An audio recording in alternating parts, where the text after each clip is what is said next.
Mahanadu university మంచి భవిష్యత్తు కోసం తెలుగు విద్యార్థులు ఇష్టపడే యూనివర్సిటీ. మీకు ఇండస్ట్రీలో మంచి మిత్రులు ఎవరు? అందరూ ఫ్రెండ్సే బాస్, ఏముంది అంటే క్లోజ్ టు హార్ట్ అని ఉంటారు ఎవరు?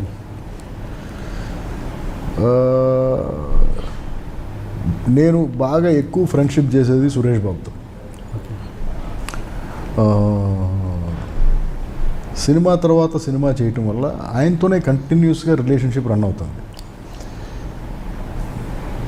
బయట తక్కువ పని చేయటం వల్ల సో ఎవరితోనే ఎక్కువ ఇంటరాక్షన్ లేకుండా పోయింది.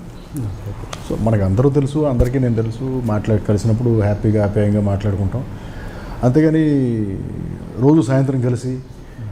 బట్ ఆ ఫ్రెండ్షిప్లు నాకు ఇండస్ట్రీలో లేవు, బయట ఎక్కువ ఉన్నాయి. ఎందుకంటే నేను చిన్నప్పటి నుంచి ట్రావెల్ అయిన ఫ్రెండ్స్ వాళ్ళతోనే ఎక్కువ టైం. బట్ వాళ్ళు కూడా ఈ సిటీలో లేరు, ఏదో చెన్నైలో ఉన్నారు లేకపోతే ఫారెన్లో ఉన్నారు, కానీ ఈ సిటీలో తక్కువ ఫ్రెండ్స్. మీరు ఆ మధ్య తానాకి ఒక స్కిట్ చేశారు. అవును, స్కిట్ చేశారు. దాంట్లో అంత చాలా వరకు అడల్ట్ కంటెంట్ ఉంది కొంచెం.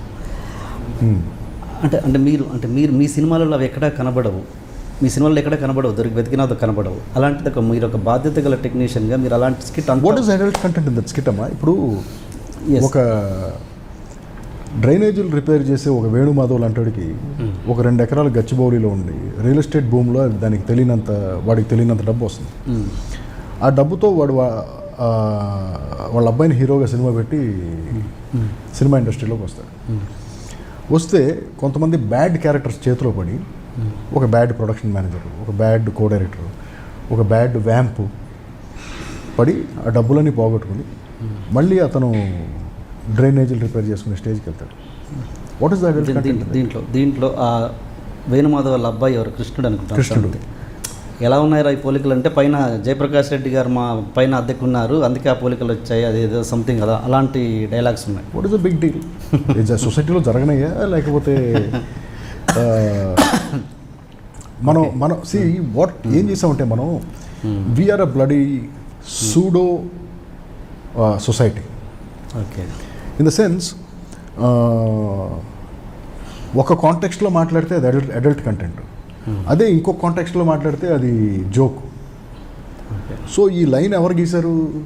మనమే గీసుకుని కన్వీనియన్స్ ఉన్నప్పుడు ఈ సైడ్ ఉంటాం లైన్కి, లేకపోతే ఆ సైడ్కి వస్తాం.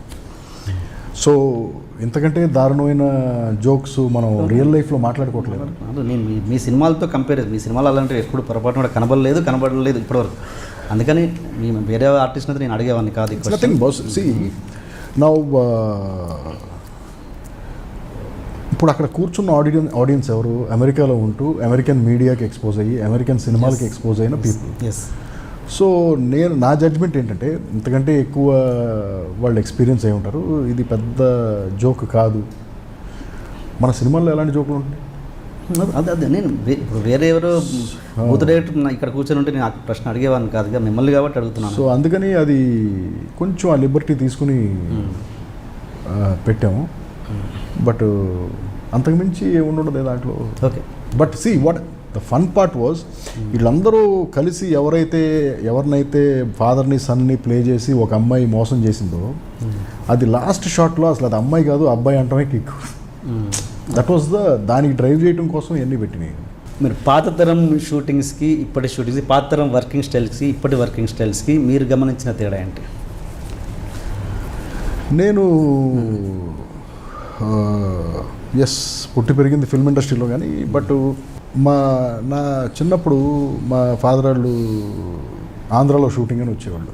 ఇక్కడికి వచ్చేవాళ్ళు ఒక 30 డేస్లో సినిమా ఫినిష్ చేసుకుని మళ్ళీ చెన్నై వచ్చేవాళ్ళు. ఇప్పుడు అదే సినిమాలు 3 times ద టైం పడుతున్నాయి, 90 రోజులు 80 రోజులు పడుతున్నాయి.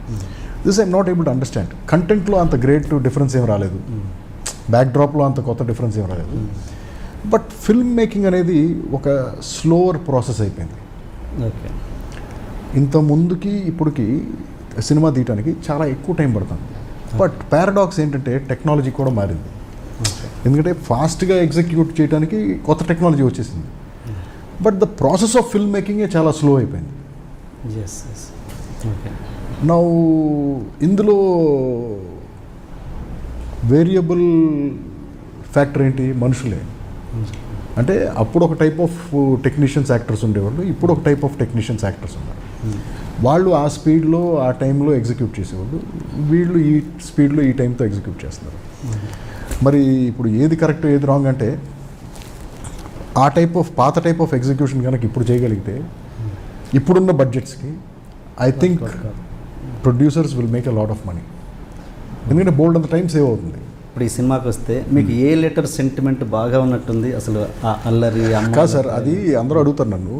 బట్ ఏమవుతుందంటే కొత్త సినిమాకి టైటిల్ పెట్టాలి, ఇది ఆలోచించేటప్పుడు ఫస్ట్ మైండ్ దానికే వెళ్తుంది, ఎందుకంటే ఇంత ముందు పెట్టిన టైటిల్ కాబట్టి. ఓకే. సో అంతేగాని వెళ్ళి దాంట్లో నుంచి బయటికి రాలేకపోతున్నాం.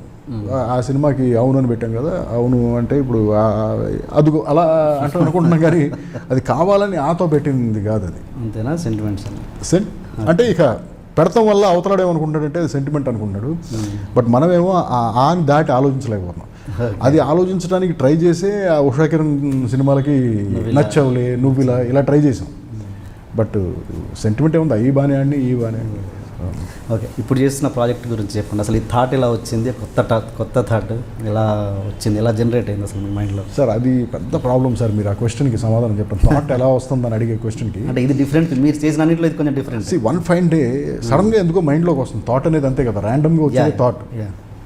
సో ఈ ర్యాండమ్గా వచ్చినప్పుడు పంది పిల్లని పెట్టి సినిమా చేద్దామని ర్యాండమ్గా థాట్ వచ్చినప్పుడు మన దగ్గర కదలేదు.